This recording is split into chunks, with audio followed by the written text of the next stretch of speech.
Yes, the region we're in now has sadly had the highest number of deaths, at least 90 people. And when you look at bridges like this one, completely torn in two with the strength of the floodwater, you can begin to understand how. Already the recriminations have begun in Germany, many pointing out that floods aren't unheard of here, that it had been raining heavily for days. Why weren't people evacuated in time? One flooding expert described it as a monumental failure of the flood warning system.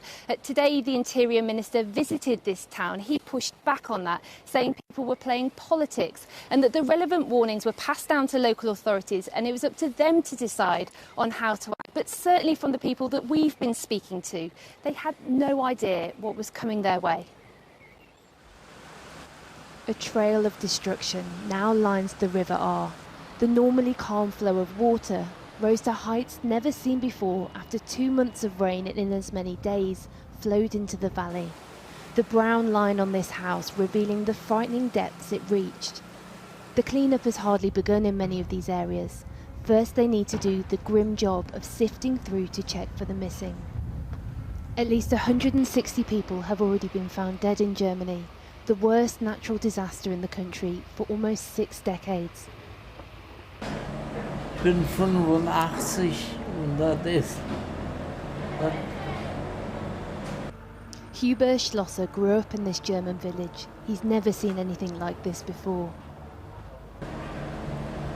Haben wir so raufgeflüchtet bis oben, haben wir die Nacht auf dem Speicher geschlafen. Und da war die... haben nur zugeguckt, wie das Wasser kam, ne? Wie das überall hier runtergeschwommen ist. Die Häuser, die gingen ab, das ist furchtbar. Ne? Also, da kann man ja nicht beschreiben, in welcher Schnelle sowas passiert. Ne? So reißend wie ein reißender Fluss. Ne? Ja. So.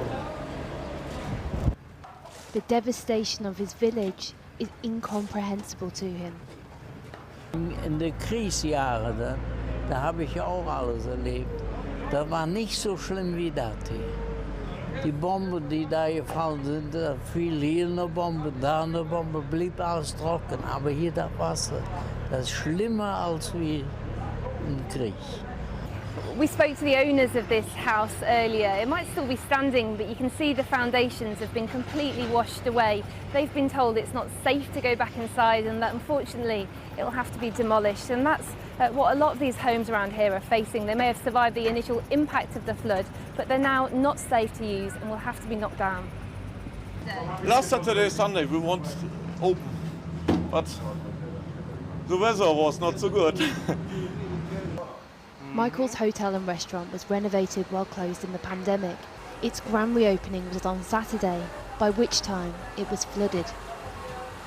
My friend, he lives in these rooms. He phones me and says, you don't come, the water stays 2 meters over there. No warning, nothing else. We hope of Angela Merkel. She says we won't help us.